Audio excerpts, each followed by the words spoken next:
Ang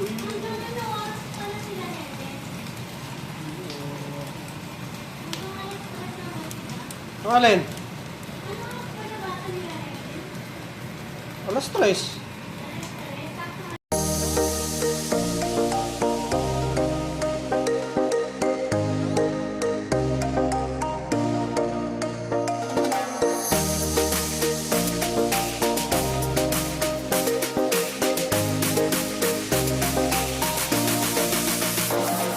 Dos Davao del Sur nandito.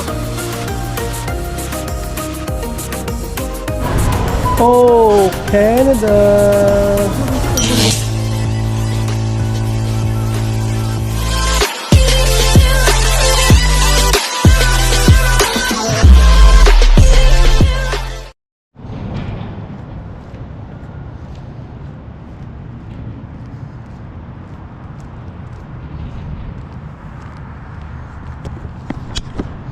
Good morning mga par.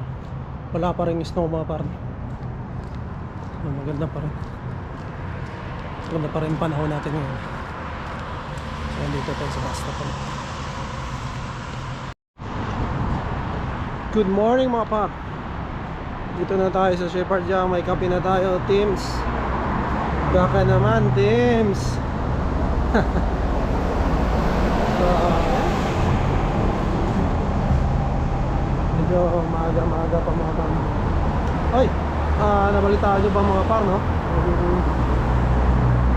Nangyari kina Alwin Alema, kung nakakasunod kayo sa vlog nila.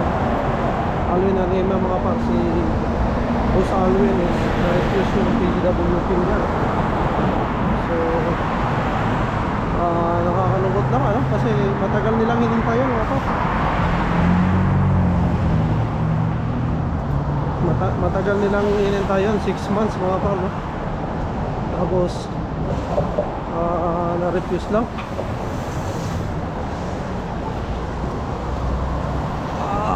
So mamaya natin pagkwentuhan mga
Morning. Handsome.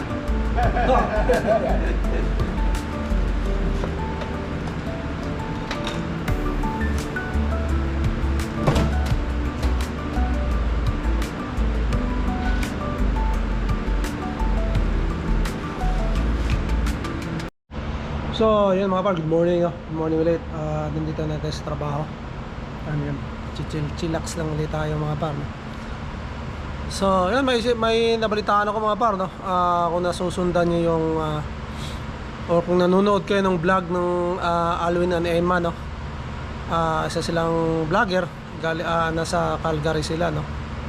And morning! So yun nga mga par, no? DIY yun sila, no? Nag-DIY sila. Pero DIY rin naman sila nung nag-apply sila ng student, no? Sila Ma'am rin yung nag-asikaso ng mga papeles nila, no? So na-approve naman silang tatlo. So yun, yung sa PGWP lang,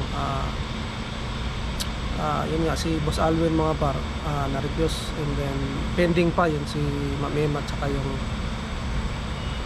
si Sayan, yung anak nila, no? So yun, hindi naman pwede si Ma'am Emma yung ma-refuse mga par, no? Kasi siya yung primary applicant, no? Siya yung student. So inihintay pa nila yung result nung sa kanila mga par. So yun na, talagang sa parte nila mga par, nakakalungkot, no, nalungkot sila talaga kasi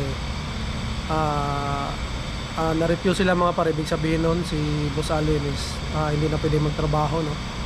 So the moment na na-refuse siya ngayon, bukas talagang hindi na siya pwede magtrabaho.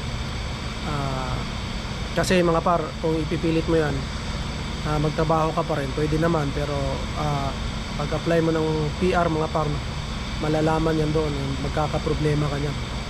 So talagang tigil sa trabaho si Boss Alwin, no? Yan yung trabaho niya mga par, is maganda talaga kasi nakuha niya, kung nasusundan niyo yung vlog ni Boss Alwin, no? Alwin and Emma, nakuha niya yung trabaho niya, kung ano yung background niya sa Pilipinas mga par, no? Kaya maswerte, no? Kasi nakuha niya yung trabaho na gusto niya. And talagang yun yung tinapos niya sa Pilipinas, and yun yung experience niya, no? Kaya lang talagang may mga pagsubok na dadating, tulad ng ganyan, na-refuse siya. So yun, ang ginawa nila mga par, ini-reapply nila ini-reapply nila yung kay Boss Alwin. So ang ano lang, talagang tigil mo na siya ng trabaho, and hindi mo alam yung waiting time mga par, no? Yung waiting time nung result na naman, yung ano, kasi ang balita ngayon sa Canada mga pares, talagang backlogs, yung mga backlogs sila marami daw. So talagang matagal ang waiting mga par, maraming naghihintay tulad nila Alwin and Emma, no? 6 months bago nailabas yung result, o yung pending pa nga sa kanila, no? Yung kay Alwin and kay Emma and kay Zion. So 6 months mga par yung hinintay nila, no? So matagal kasi nga dahil maraming backlogs yung sa Canada ngayon mga papa. Kaya yun, nung napanood ko, parang nalungkot din ako, no? Kasi diba, naisip ko mga par, no? Kasi sila nga is talagang maganda na yung katayuan nila, no? Maganda na yung trabaho. I mean, wala kang maisip, kumbaga wala kang maisip na marirefuse sila, no? Kasi talagang solid solid yung ano nila mga par. Pero yun, talagang nare-refuse din pala kahit na maganda yung mga ano mo, yung background, trabaho. So kailangan talagang aralin mga par, kailangan mong paghandaan talaga kasi sa tulad ko, pag ako na-refuse mga par, kung sakali pag na-apply kami, nag-apply na kami ng PGWP, no? Mahihinto ako ng trabaho mga par. So ibig sabihin nun, malaki mawawala sa akin, and hindi ako makakatulong sa financial ano namin na kailangan sa pang-araw-araw, no? And kung wala kang pera mga par, kung wala kang naitabi, kung wala kang ipon mga par, no, talagang mahirap yung kasi wala nang katuwang. Although makakapagtrabaho sa misis mga par, no? Pero syempre mas maganda dalawa kayo, no? Para talagang maluwag, hindi kayo nahihirapan pagdating sa pera mga par. So ayun lang, no? Medyo natakot tayo kasi yung sa atin syempre hindi naman patulad kina Alwin and Emma, no, na maganda yung talagang ano nila, no? Pero yun, umaasa tayo na sana pag tayo nag-apply mga par, no, mabigyan rin tayo ng ano, approval, no? Ma-approve tayo kasi talagang kailangan din natin yung trabaho, hindi tayo pwedeng mahinto mga par, no? Pero open din tayo sa yun, sa sitwasyon na patulad sa kanila mga par, no? Hindi rin natin inaano kasi mangyayari talaga yan mga par, no? So yun, habang malayo pa yung ano natin mga par, paghahandaan natin yan. So, pero yun pala mga par, no? May share ko lang din sa inyo na ma-expired yung visa namin next year ng March. So ngayong buwan mga par, inaasikaso na namin yung aming mga papeles para sa study permit extension, no? Yung misis, kasama na kami doon mga par, no? Kaya talagang nire-research ko kasi DIY lang din namin mga par. So yun, ang Canada kasi mahigpit mga par, no? Kaya sinisiguro ko talaga na kompleto yung papel namin doon. Talagang nanghihingi tayo ng tulong sa ibang mga may alam talaga sa ano, may mga group chat na yan, nagtatanong-tanong ako, nagbabasa ako, kaya nanonood ako ng mga videos, no, na kung paano mag-apply ng study permit extension mga pa.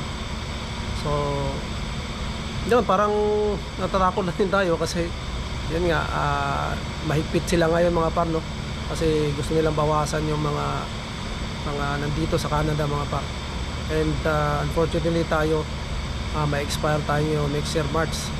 So sana hindi mangyari sa atin na ma-refuse, ano, kasi talagang mahihirapan tayo pag nangyari yun mga par. And yun, tiwala lang talaga mga par, no.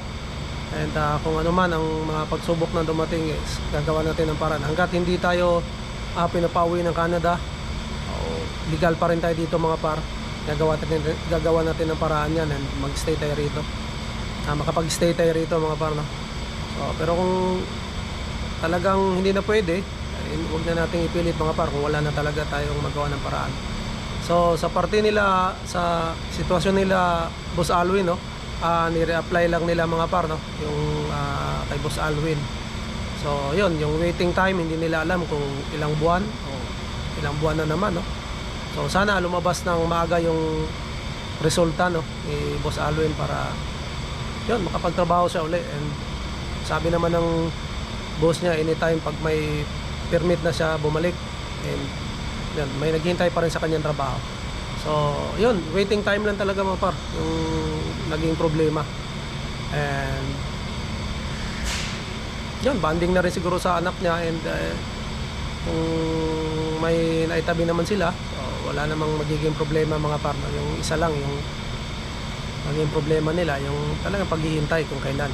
So ayun lang mga par, naghihintay lang tayo ng pasok na yun, no? Pasok na tayo 7:15, mag-start na tayo ng pasok. So Wednesday ngayon mga par, no?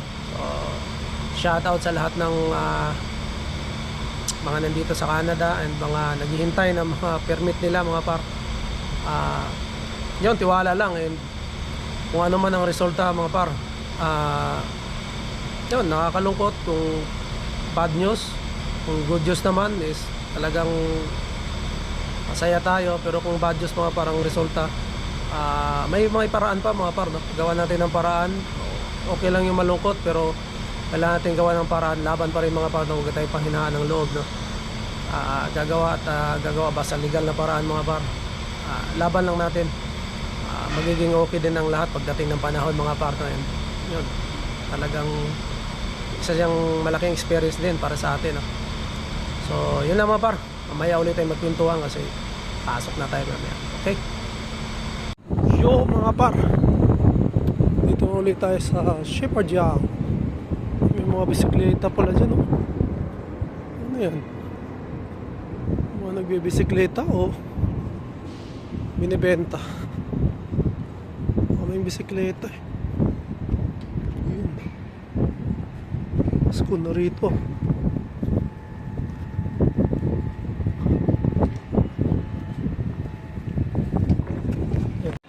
Yun, dito ako sa Morton mga par, na nag-aabang ako ng bus. Diyan lang sa tapat to. Abangan ko yung bus na dumaan, tsaka ako lalabas mga par. Diba? Kabili na rin tayo ng ano, sa lobong kay Inday. Tayo magsusulo kay Inday ngayon. Kaya bumili tayo ng favorite niya, yung croissant tatela. So may ulit mga par, nakasakay na tayo ng bus.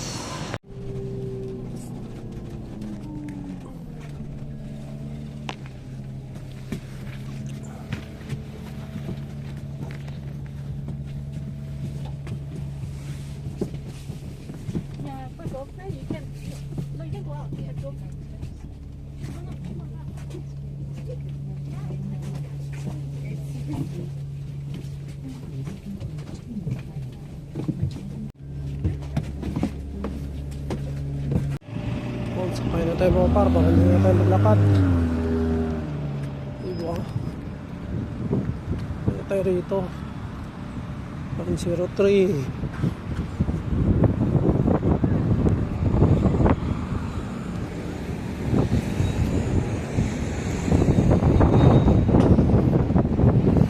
Diretso na tayo sa bahay.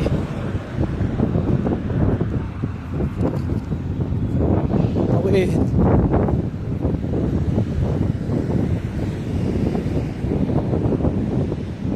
Oh, medyo malamig.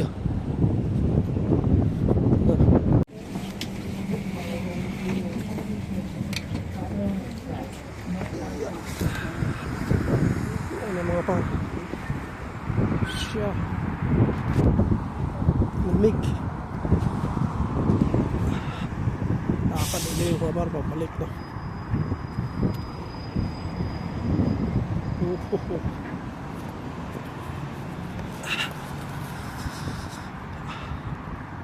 Hindi natin nasundo si Inday, ano?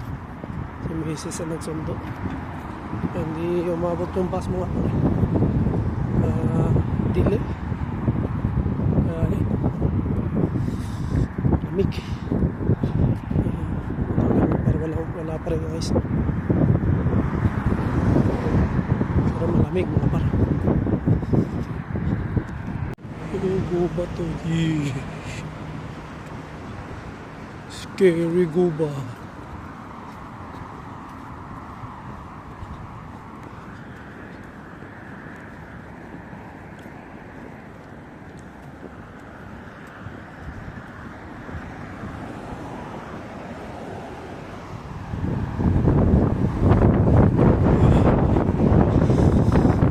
So, yun mga par, dito tayo sa bahay. Nagluto tayo ng manok. Ito. Uwi natin yung manok mga par. I-sear muna natin.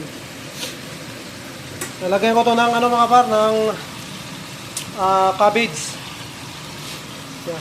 Kung anong meron lang. Ayan, sibuyas natin saka ano. Cabbage natin mga par. No? Mamaya. Iwain natin yan. So, inuubos ko lang yung ano mga par, no? Yung gulay namin dyan. Inuubos ko lang yung mga gulay namin mga par, no? Saka yung mga karne na itong mga luma na ano, kasi minsan nabubulok mga par, sayang, hindi nagagamit. Maano na lang, matapon. Kaya ang ginagawa namin talagang, inaano yun talaga namin. Sinasaid ba yan? Sa Tagalog mga par. Para magamit lahat. Kasi sayang eh. Minsan, kamatis, nabubulok lang. Minsan, yung gulay namin, bili kami ng bili, hindi na nakakalimutan ng natuin. Bulok na, sayang. Ayun, yun na lang gawin namin mga par, no? Talagang check namin lagi. Tapos, yun, para magamit yung mga luma, tsaka yung mga gulay, lalo. Ano yung kamatis, paraan, nabulok lang yung kamatis mga par, sayang. Hindi natin nagamit, no? Kasi minsan, pag nakain tayo sa labas, hindi na nakakaluto. Nakakalimutan ka. So, yan. Lutuin ko lang ito mga par, no? Si Mrs. yung nagsundo kay Inday. So, pauwi na yun sila. Tama-tama, pagdating nila, mayroon ng, mayroon tayong pagkain. Mayroon na tayong ulam. Maghapunan din tayo. So, yun lang mga par. And, walang snow ngayon. Mas panahon ngayon mga par, no? Kaya, sana, hindi na mag-snow, no? Pero mag-snow pa yan mga par. Ayun mga par, ang ganda ng panahon, no? Tignan mo, walang snow, wala pa rin snow. Diba? Ganda. Kabila, medyo madumi lang yung salamin. So medyo ano. Diba? Mga par, lutuin natin to. Nabili ko to tuyo. Sarap. Maluluto na rin yan. Pares natin to mga par. Yan o. Diba? Sarap to. Tunsoy. Yun, prito tayo dito ngayon. Ano yung cabbage natin. Tunod natin maya maya. Luluto lang natin yung manok. Yay, sarap nito. Una natin. Meron pa oh. Uy! Sardinas.